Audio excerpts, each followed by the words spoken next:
Asia cup 2025 కి ముందు టీమిండియాకు బిగ్ షాక్ తగిలింది. Team India T20 captain Suryakumar Yadav ఇంకా పూర్తిగా ఫిట్ కాలేదనే ఒక నివేదిక వెల్లడించింది. ఏషియా కప్ ప్రారంభానికి కేవలం నెల రోజుల కంటే తక్కువ సమయం మాత్రమే మిగిలి ఉండడంతో అతని ఫిట్నెస్ జట్టు యాజమాన్యాన్ని ఆందోళనకు గురిచేస్తుంది. ఏషియా కప్ 2025 సెప్టెంబర్ 9 నుంచి ప్రారంభం కానుంది.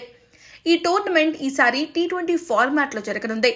కాబట్టి భారత T20 captain Suryakumar Yadav fit గా ఉండటం చాలా అవసరం. అయితే సూర్యకుమార్ యాదవ్ 100% ఫిట్ గా మారడానికి మరో వారం రోజులు పట్టవచ్చు. కొన్ని నెలల క్రితం సూర్యకుమార్ యాదవ్ స్పోర్ట్స్ హెర్నియాకు శస్త్రచికిత్స చేయించుకున్నాడు.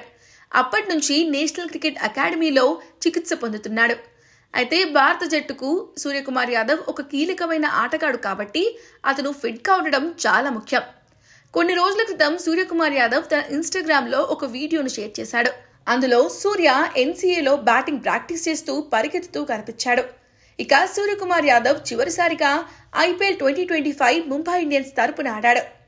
ఆ సీజన్లో సూర్యకుమార్ యాదవ్ అద్భుతంగా రాణించి 717 పరుగులు చేసి మోస్ట్ వాల్యుబుల్ ప్లేయర్ అవార్డును గెలుచుకున్నాడు. టీ20 ప్రపంచ కప్ 2024 తర్వాత రోహిత్ శర్మ టీ20 ఫార్మాట్ నుంచి రిటైర్ అవ్వడంతో సూర్యకుమార్ యాదవ్ భారత టీ20 జట్టుకు కెప్టెన్ గా బాధ్యతలు తీసుకున్నాడు. తన కెప్టెన్సీలో 22 మ్యాచ్లకు గాను 17 మ్యాచ్ల్లో భారత్ ను గెలిపించాడు.